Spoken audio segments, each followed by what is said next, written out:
দেখিলা বেক কৰক দেই মানুহ বেক কৰক বেক আৰু গাঁৱৰ মানুহবিলাক কৈ দিয়া যা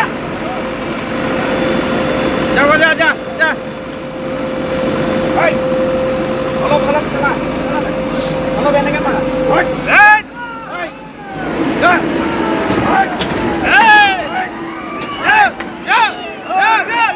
হাতীটো আপোনাৰ 12টা 12:30 পিছত আহি চন্দন মণ্ডল নামৰ এই মানুহটোৰ ঘৰ ভাঙিল। পিছত ঘৰ ভাঙি তাকে এটা গুচি গ'ল।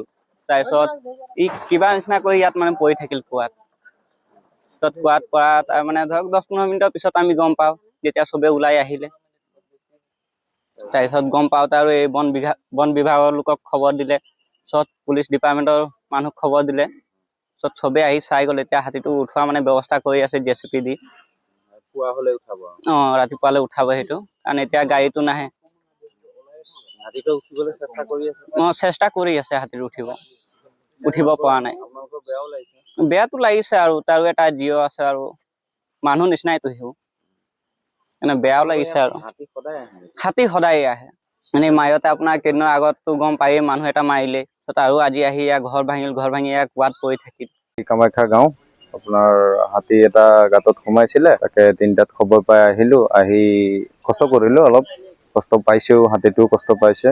যেন তেন কৰি যেনিবা উদ্ধাৰ কৰিব পাৰিলো আমি, সেইটোৱে ভাল লাগিছে। নহ'লে চাগে অলপ দেৰি হ'লেতেন কিবা ক্ষতিও হ'লেতেন চাগে হাতীত। ভগৱান কৃপাত আজি যেনিবা কষ্ট পোৱা নাই, উঠিলে যেন তেন। কামাখ্যা গাঁও আপোনাৰ হাতী এটা গাঁতত সোমাইছিলে, তাকে 3টাত খবৰ পাই আহিলো। আহি কষ্ট কৰিলো, অলপ কষ্ট পাইছেও, হাতীটোও কষ্ট পাইছে।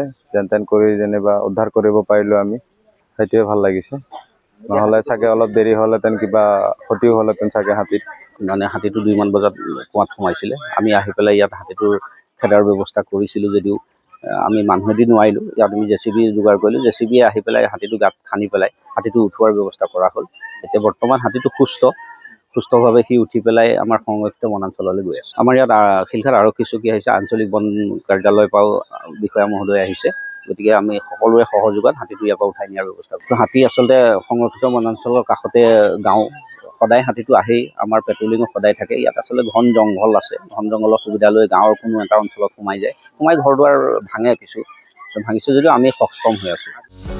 যিকোনো খবৰৰ বাবে যোগাযোগ কৰক আমাৰ এই নম্বৰত 9181 307 2221।